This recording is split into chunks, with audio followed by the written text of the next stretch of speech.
¿Cómo están? Vamos a continuar con la clase. El día de hoy vamos a hablar acerca del ciclo de Krebs. Mi nombre es la doctora Nelly Tamayo. Muy bien. Como ya habíamos visto anteriormente, vamos a hablar acerca de la regulación del ciclo de Krebs. Habíamos hablado acerca de la piruvato deshidrogenasa. Vamos a hablar ahora de la regulación alostérica. Vamos a tener en cuenta que a nivel del ciclo de Krebs vamos a tener unos inhibidores, ATP, el acetilcoenzima A, el NAD y algunos ácidos grasos de cadenas largas. Y vamos a hablar también acerca de la modulación covalente, ¿no? Esta es la regulación del ciclo de Krebs, pero lo vamos a ver más adelante. El ciclo de Krebs hay que tener en cuenta que son 8 pasos. Primero es la formación de citrato. Habíamos visto anteriormente la descarboxilación del piruvato que llegaba a acetilcoenzima A, que es el que tenemos acá. Muy bien. Entonces, ¿qué va a suceder? Va a participar una citrato sintetasa o citrato sintasa que va a catalizar la síntesis del citrato del oxalacetato y la acetilcoenzima A para finalmente formar citrato. Vamos a ver aquí que la hidrólisis del enlace tioeste del intermediario hace que esta reacción sea exergónica. Muy bien. El segundo paso es la formación de isocitrato. ¿Cómo voy a llegar a formar de citrato y isocitrato? Por medio de una enzima, que es la aconitasa, ¿no? Que va a participar dos veces. Citrato, por la primera aconitasa cisaconitato y la segunda voy a formar citrato. El tercer paso vendría a ser la oxidación del isocitrato a alfa-cetoglutarato y dióxido de carbono. Hay dos formas diferentes del isocitrato deshidrogenasa. Vamos a ver acá el NAD, ¿no? Sin H, dependiente de matriz mitocondrial, y el NAD dependiente de la matriz mitocondrial del citosol. Muy bien, vamos a ver acá el isocitrato. Por una isocitrato deshidrogenasa voy a formar el alfa-cetoglutarato. Aquí hay que considerar que es la primera reacción en la cual se va a liberar el primer dióxido de carbono. ¿Cómo se va a dar esta reacción? Por medio de la participación del NAD. De lo que estaba oxidado va a pasar a reducido. El cuarto paso vendría a ser la oxidación del alfa-cetoglutarato a succinilcoenzima A y dióxido de carbono. Vamos a ver acá que el complejo de la alfa-cetoglutarato deshidrogenasa va a ser muy parecido al complejo de la piruvato deshidrogenasa, tanto en la estructura como en la función, ¿no? Como habíamos visto que anteriormente la piruvato deshidrogenasa estaba formado por 3 complejos. En este caso vamos a ver que el alfa-cetoglutarato por esta deshidrogenasa se va a convertir en succinilcoenzima A. Aquí que estoy viendo que estoy liberando un NAD. Muy bien. Entonces, hasta ahora voy viendo que llevan dos NAD. El primer NAD que hemos visto que es la oxidación de isocitrato a alfa-cetoglutarato. Ese es el primer NAD. El segundo NAD que vamos a ver que es en la cuarta, que es de alfa-cetoglutarato a succinilcoenzima A. La quinta etapa vamos a ver que aquí la succinilcoenzima A por una succinatotioquinasa o succinilcoenzima sintetasa, cualquiera de los dos nombres, voy a formar succinato. Aquí que voy a liberar el guanidil trifosfato, el GTP. Entonces vamos a ver que aquí la formación de GTP, que va a ser equivalente a ATP, a expensas de la energía liberada de la descarboxilación de esta reacción, ¿sí? Muy bien. El sexto paso es la oxidación de succinato a fumarato por medio de la enzima succinato deshidrogenasa. Aquí que voy a liberar un FAT. Muy bien. Entonces hay que tener en cuenta que el malonato es fuertemente un inhibidor de la enzima succinato deshidrogenasa y esta enzima está en la membrana mitocondrial interna y va a tener 3 centros de hierros, azufrados diferentes y una molécula de FAT que va a estar unida covalentemente. Digamos, esto es cómo está formada esta enzima. El séptimo paso vamos a ver la formación de fumarato a malato por medio de la enzima fumarasa. Y el octavo paso vendría a ser de malato a oxalacetato por una malato deshidrogenasa. Aquí voy a liberar otro NAD. En resumen, habíamos visto que a partir de una glucosa, ¿cuántos piruvatos obtenía? 2 piruvatos. Por cada piruvato voy a formar ¿cuántos acetilcoenzima A? 1. Por lo tanto, si tengo 2 piruvatos, 2 acetilcoenzima A. Por cada acetilcoenzima A, ¿cuántos va a participar en el ciclo de Krebs? 1. Por lo tanto, una glucosa, 2 piruvatos, 2 acetilcoenzima A, 2 ciclos de Krebs. Muy bien. Por cada acetilcoenzima A voy a tener un ciclo de Krebs. ¿Sí? Entonces vamos a ver la siguiente reacción. Acá yo tengo de piruvato, acetilcoenzima A, voy a considerar lo siguiente, liberaba un NAT. Eso tengo que considerar, porque lo voy a, para el balance final, para el balance voy a tener que recorrer todo lo que he liberado. Ahora, ¿dónde empieza el ciclo de Krebs? Aquí, la acetilcoenzima A. Muy bien, entonces la acetilcoenzima A, ¿qué sucedía acá? La acetilcoenzima A participaba en la citrato sintetasa para poder formar citrato. ¿Cómo participaba? Con la formación de oxalacetato. De oxalacetato con la acetilcoenzima A, con la citrato sintetasa formaba citrato. Aquí vamos a ver, se va a adicionar adición del grupo acetil con la liberación de la coenzima A. Aquí este citrato, vamos a ver que luego participaba una enzima, que era la aconitasa, para finalmente formar el isocitrato. Hasta aquí no he liberado nada. Este isocitrato, la siguiente enzima que va a participar va a ser la deshidrogenasa de isocitrato, ¿no? En el cual aquí voy a formar el oxalsuccinato. Aquí estoy liberando el primer NAT en el ciclo de Krebs. Esta es la primera oxidación. Luego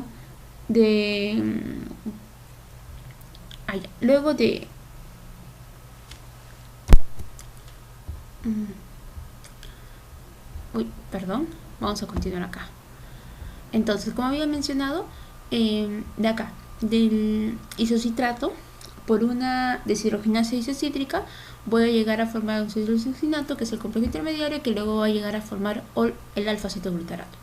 Muchos de los libros consideran de frente, ¿no? Isocitrato, alfa-cetoglutarato, de enzima deshidrogenasa. Aquí no libera nada.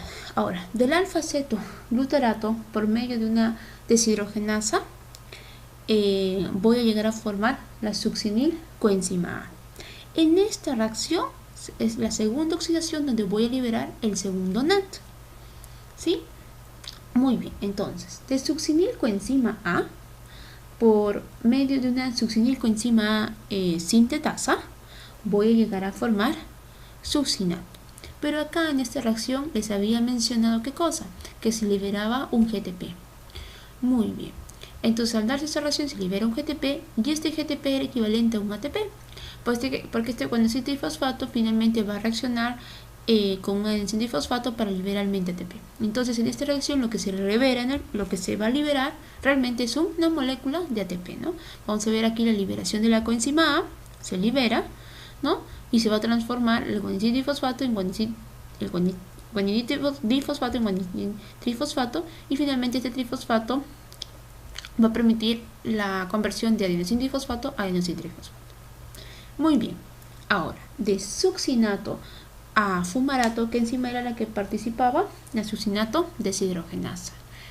Esta es la tercera oxidación, pero aquí ¿qué voy a liberar? Un FAT. Luego, de fumarato a malato, participaba la fumarasa.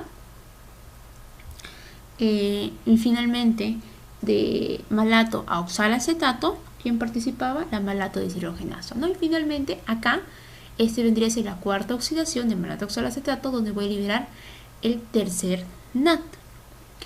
Y aquí tengo de nuevo el oxalacetato para finalmente participar en el primer paso, ¿no?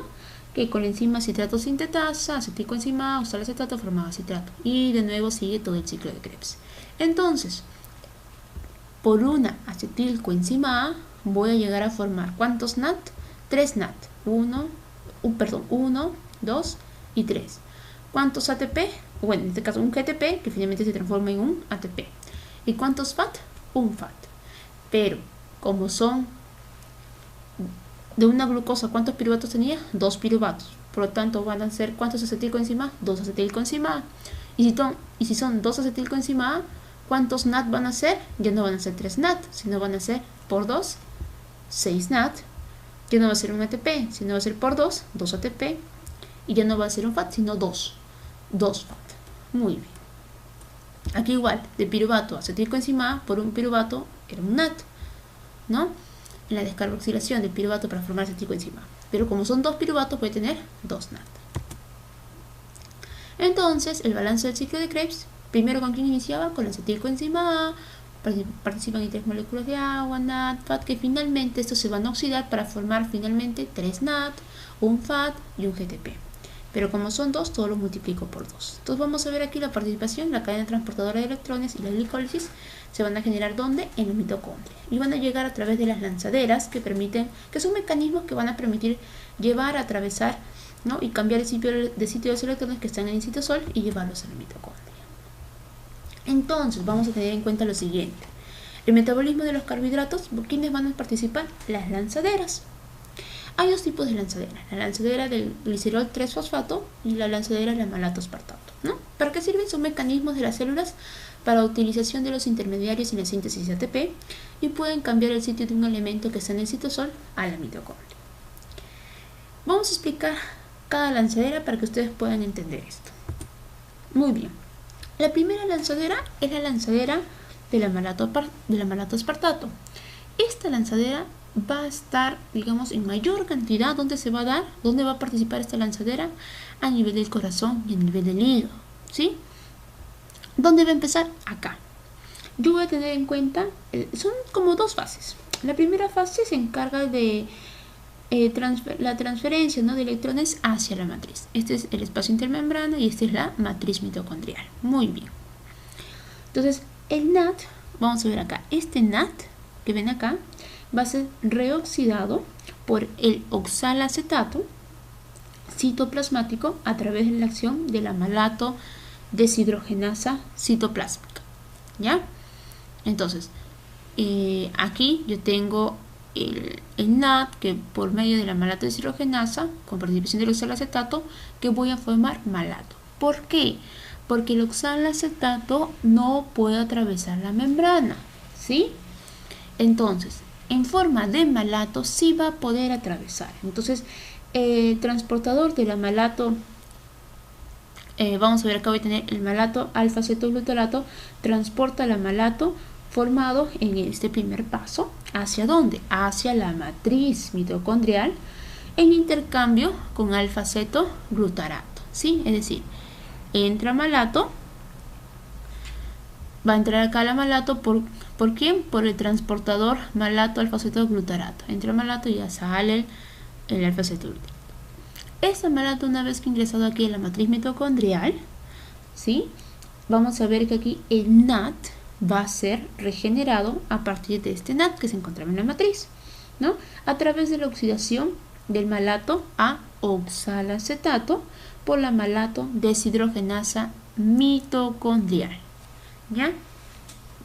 Entonces, de nuevo, vamos a ver que en la primera fase, aquí yo sé el oxalacetato para que llegue a nivel de la matriz mitocondrial, no va a tener afinidad, no va a poder atravesar la membrana. ¿Cómo va a poder atravesar la membrana? Si está en la forma de malato.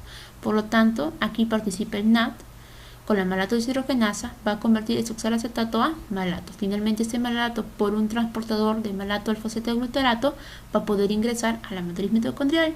Dentro de acá yo también tengo otra enzima, que es la malato deshidrogenasa, pero que se encuentra en la matriz, ¿sí? Lo que va a permitir que con el NAD se recupere y se libere este NAD reducido, ¿no?, para finalmente obtener oxalacetato. Ahora, la segunda fase es la regeneración de oxalacetato citoplasmático. ¿Cómo se va a dar? Vamos a ver aquí que por medio de una transaminación. Este oxalacetato, glutamato que encuentra en la matriz, va a participar que una aminotransferasa, un aspartato aminotransferasa. Entonces,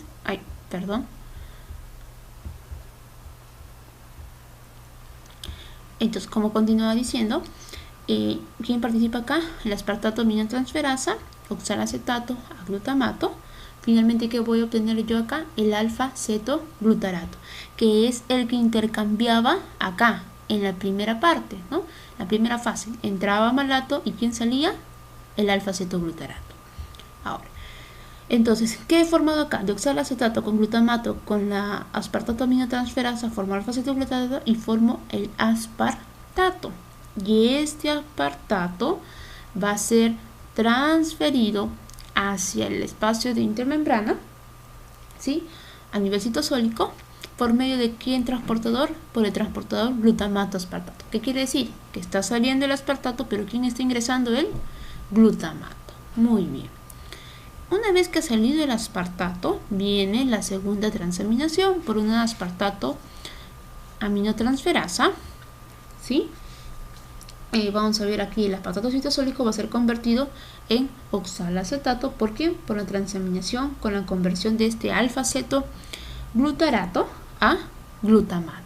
Entonces, ¿cómo llega acá? Aspartato, por esta transaminación, forma oxalacetato. ¿Y quién participa también? El alfa-cetoglutarato, para finalmente formar oxalacetato y glutamato. Y este glutamato es el que intercambiaba en esta segunda fase, ¿sí? Este se denomina la lanzadera de la malato-aspartato. Muy bien. Como había mencionado, cuando participa la lanzadera de la malato-aspartato, se dice que se van a generar 3 ATP. ¿Por qué? Porque por cada molécula que está participando acá se va a liberar un NAT. Son dos teorías, la teoría antigua y la teoría actual. La teoría antigua me dice que por cada NAT va a ser equivalente a 3 ATP. Y por cada FAT va a ser equivalente a 2 ATP. Pero la teoría actual me dicen que no es así, que más bien cada NAT tiene un valor a 2.5 ATP y que cada FAT tiene un valor de 1.5.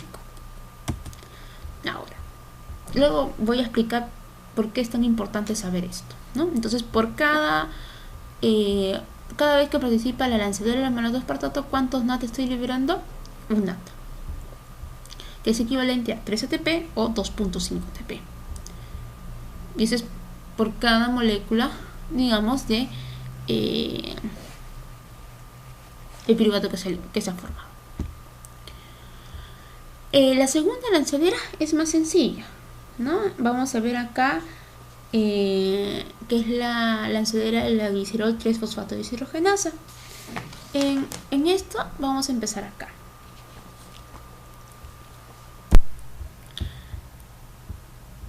Muy bien.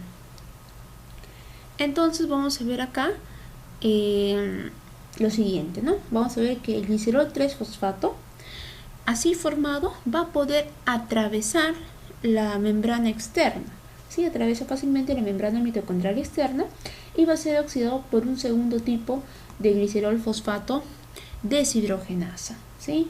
Que está localizado en la superficie externa, ¿ya?, de la membrana mitocondrial interna, ¿sí? Ingresa el glicerol 3-fosfato, participa la glicerol 3-fosfato deshidrogenasa mitocondrial, que se encuentra a nivel de la superficie externa de la membrana interna. Este glicerol 3-fosfato no necesita pasar, digamos, a través de la membrana mitocondrial interna para poder ser oxidado, sino vamos a ver que aquí participa una enzima, una enzima que es una flavoproteína, cuyo grupo prostético va a ser reducido. Acá yo tengo el FAT, el glicerol 3-fosfato, la enzima deshidrogenasa, y va a reducir este FAT a un FADH. Muy bien. Entonces, los equivalentes reducidos van a ser luego transferidos ¿a quién? A la ubiquinona. Y esta ubiquinona, para que pueda generar finalmente 2 ATP, ¿no? Por par de electrones en la cadena respiratoria, ya que los electrones del glicerol 3-fosfato van a ingresar a esta cadena después del primer sitio, de conversión de energía, ¿no? Va a ir al complejo 3, que finalmente, en la siguiente clase voy a explicar acerca de la cadena respiratoria. Entonces se redujo el glicerol 3-fosfato, que ¿en qué se convirtió? En hidroxiacetona-fosfato, y esta va a poder atravesar la membrana en hidroxiacetona-fosfato, donde va a participar de nuevo una deshidrogenasa, pero en este caso citosólica, para poder recuperar el glicerol 3-fosfato. Y de nuevo sigue el ciclo. Generalmente, digamos aquí la lanzadera del glicerol 3-fosfato va a ser unidireccional y se va a dar más que todo en los músculos de algunos insectos, que va a ser, digamos, la vía principal para el aprovechamiento de la energía para la contracción.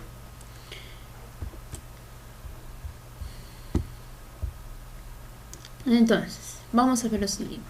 Vamos a hablar del balance energético. Hasta ahora, ¿qué habíamos visto? En la glicólisis, vamos a ver que se va a dar a nivel de citosol. Yo iba a tener ganancia neta 2 ATPs. Muy bien. Y a la vez, iba a tener la liberación de 2 NAT. Hasta ahí estamos bien. ¿no? ¿Por qué ganancia neta 2 ATP? Porque en la glicólisis habíamos visto que en la primera fase, en la fase de activación, iba a requerir 2 ATPs, y en la fase, digamos, de la segunda fase, que es la fase beneficiosa, yo iba a generar, y por cada, habíamos visto que en la primera fase se formaba, ¿cuántos gliceraldehídos? 3 fosfatos, 2 gliceraldehídos, por lo tanto, para que llegue ¿cuántos piruvatos? 2 piruvatos, iba a requerir al final, iba a obtener ganancia 4 ATPs, 4 menos los 2 ATPs que yo utilicé en la primera fase, ganancia neta 2 ATPs, ¿no? Igual en la segunda fase yo obtenía un NAT, pero como son 2 gliceraldehídos, voy a obtener 2 NAT, 2 por 2. Muy bien, entonces ganancia neta 2 ATP, y aquí estos NAT van a participar en la lanzadera. Si estamos hablando de la teoría antigua, vamos a ver primero esta parte, ¿no? Por cada NAT, según la teoría antigua, cada NAT vale 3 ATP, ¿no? Si participa la lanzadera de la malato aspartato, iba a liberar un NAT, ¿sí o no? Entonces se libera un NAT, 1 por 3, 1 hace 3, como son 2, porque todo se multiplica por 2, van a ser 6 ATPs. Pero si participa la lanzadera glicerilio 3-fosfato, yo lo que iba a generar iba a ser un FAT, ¿sí o no? Lo que estoy generando acá, por un gliceraldehído 3-fosfato que estoy generando, un FAT. Muy bien. ¿Y el FAT cuánto vale? Les mencioné que valía 2. Pero como son 2 piruvatos, bueno, en este caso 2 gliceraldehídos, va a ser 2 por 2, 4. Entonces depende si participa la malato aspartato o la gliceraldehído 3-fosfato, ¿no? Puede ser 4 o 6. Hasta ahí estamos. La siguiente reacción es de piruvato, del piruvato acetilcoenzima. En esta reacción había mencionado que se liberaba un NAT, pero como son 2 piruvatos, se van a liberar 2 NAT, y cada NAT va a valer 3. 3 por 2, 6. Luego, ¿qué pasaba? El ciclo de Krebs. En el ciclo de Krebs, ¿cuánto liberaba? Un GTP, que es equivalente a un ATP, 3 NAT y un FAT, ¿sí o no? Pero ¿cuántos acetilcoenzima tenía? 2 acetilcoenzima, por lo tanto es todo por 2. 2 por 1, 2. ¿De cuánto valía cada NAT? Cada NAT vale, en este caso, 3 NAT, 3 por 2, 6, ¿no? Pero ¿cuánto vale cada NAT? Cada NAT vale 3, ¿no? 3 por 6, 18, ¿no? Por eso es que acá está multiplicado. 3 por 3, 9, y que son 2. Cada FAT, hay un dicho que liberaba un FAT, por lo tanto, ¿cada FAT cuánto vale? Vale 2, ¿no? 2 por 1, 2, y 2 por 2, van a ser 4. ¿Cuánto suma todo esto? 36 ATP si participa la lanzadera gliceraldehído 3-fosfato, o 38 ATP si participa la lanzadera malato aspartato. Eso era la teoría antigua, que vamos a encontrar en los libros anteriores, ¿no? La teoría actual más bien dice que no, que por cada NAT lo que yo voy a obtener es 2.5 y por cada FAT es 1.5. Por lo tanto, ¿dónde va a variar? Primero acá, ¿no? Yo tengo que este 2 NAT según la lanzadera, si era la lanzadera de la del gliceraldehído 3-fosfato, era más bien un FAT, por lo tanto, un FAT ¿cuánto es? 1.5, y como son 2, porque todo es por 2, 1.5 por 2, 3. Pero si participa la lanzadera de la malato aspartato, voy a tener un NAT. ¿Y un NAT cuánto vale? 2.5. Como son 2, 2 por 2, 2, bueno, 2 por 2.5, 5. Muy bien. Aquí igual, ¿no? ¿Cuánto yo liberaba en la descarboxilación de piruvato acetilcoenzima? Un NAT. ¿Cuánto vale? Pero como son 2 acetilcoenzima, van a ser 2 NAT. ¿Y cuánto vale cada NAT? En la teoría actual, 2.5. 2 por 2.5, 5 ATPs. La siguiente, en el ciclo de Krebs. Como son 2 ciclos de Krebs, puedo tener 2 ATPs. Luego, ya no son 3 NAT, sino van a ser 6 NAT. ¿Sí o no? Y si son 6 NAT, ¿cuánto vale cada NAT? 2.5. 6 por 2.5, 15. Luego, ¿cuántos FAT yo tenía por cada ciclo de Krebs? Un FAT. Pero como son 2 ciclos de Krebs a partir de una glucosa, voy a tener 2 FAT. ¿Y cuánto vale cada FAT? 1.5. 1.5 por 2 me sale 3. Sumando todo esto, voy a tener entre 30 a 32. ¿Sí? Entonces, según la nueva teoría, voy a tener 30 ATP si participa la gliceraldehído 3-fosfato y 32 ATP si participa la lanzadera del amalato aspartato. ¿Ya?